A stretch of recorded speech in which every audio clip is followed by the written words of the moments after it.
Okay, so here's my problem. There's this video that I want to make that's a little different than my normal thing. I get this idea, I'm kind of turning it over in my head for months, but I need to do some synthesis of some research, and I need to do that research well. It's an idea that requires me to reach a little bit higher than my current level of skill, and so I feel stuck. I feel incapable of making the thing I want to make while being the person that I am. I have a creation problem. However, there's this thing of where every time I sit down to do that reaching, I'm very quickly reaching for another tab. It is uncomfortable to be bad at this, and it is also uncomfortable not to be making anything. And so I go write a cool 1,200 words on the Mad Men subreddit, or I watch an hour of personal style TikTokers and imagine that one day I might too have personal style. I make lists of beauty products I want to purchase. I add articles to a repository of articles I want to read, but I don't read any of them.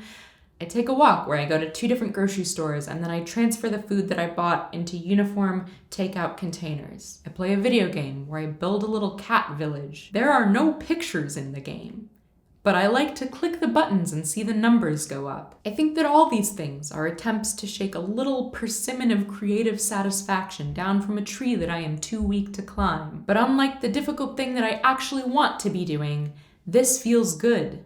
It's rewarding. It makes me feel safe and happy and calm. It makes me feel like the life that I want is just around the corner, where sitting down to write and failing to do so makes me feel like it's not. I do not like this about myself, and I want to change that. So I plan to start documenting here how I'm trying to fix it on an individual level, because I lived through the personal essay industrial complex enough to know that a woman is always an expert in herself. And also, as I've already mentioned, I am still building the skill of robust research, so we're gonna start it in low and build it up slow. But I also need to say out loud, because this is a channel about civic imagination, that this is not an individual problem. It's not coincidental that looking for clothing for purchase that signifies creative person makes me feel like a creative person. How did I get the idea that there is such a thing as creative person clothes? It is not coincidental that every time I try to get into this short form video business, I feel myself spiraling out of control of my screen time. I'm not staying up until 2 a.m. headachy and nauseous, flipping through a collection of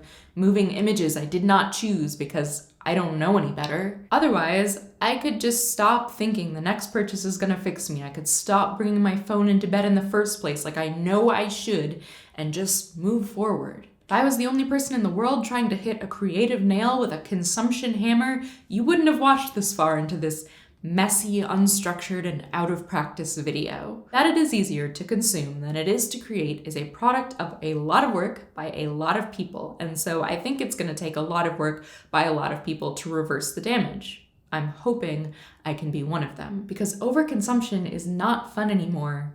There's too much. It is taking up too much space. Every point of sale or play next episode is taking up the space where I want things like meaningful human connection and weird ideas and reaching a little higher than my current level of skill to be. I know I can't be the only one, right? So I've scrubbed some of the rest off by posting here. Please yell back from the void about your consumption habits, whether they're physical or digital, and what, if anything, you wish you could change about them. Maybe we can figure out a better way. Thanks to the Radish Collective, my community of Patreon supporters, for making this video possible. I will see you soon.